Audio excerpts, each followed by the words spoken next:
కాకినాడ జిల్లా సామర్లకోట పట్టణంలోని స్థానిక ప్రభుత్వ జూనియర్ కళాశాల క్రీడా మైదానంలో శనివారం ఉదయం 56వ ఆంధ్రప్రదేశ్ అంతర్ జిల్లా సీనియర్స్ పురుషులు మహిళల ఖోఖో ఛాంపియన్షిప్ పోటీలు ఘనంగా ప్రారంభమయ్యాయి.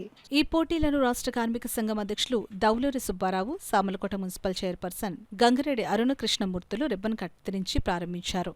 Samarlakota municipal vice chairperson Ooba John Moses ఆధ్వర్యంలో జరుగుతున్నటువంటి ఈ పోటీలకు ఆంధ్రప్రదేశ్ రాష్ట్రంలోని ఉమ్మడి 13 జిల్లాల నుండి దాదాపు 500 మంది క్రీడాకారులు పాల్గొనడం జరిగింది. ఈ క్రీడా పోటీలు ఉదయం మరియు రాత్రి ఫ్లడ్ లైట్స్ కాంతులలో 2 రోజుల పాటు జరగనున్నాయని, ఈ యొక్క పోటీల్లో విజేతగా నిలిచినటువంటి క్రీడాకారులను ఎంపిక చేసి జాతీయ స్థాయిలో జరిగేటటువంటి ఖోఖో పోటీలకు రాష్ట్రం తరపున ఎన్నిక చేసి పంపించడం జరుగుతుందని ఉమ్మడి తూర్పుగోదావరి జిల్లా ఖోఖో సంఘం కార్యదర్శి మరియు నిర్వహణ కార్యదర్శి కె పట్టాభిరామ్ మీడియాకు తెలియజేశారు.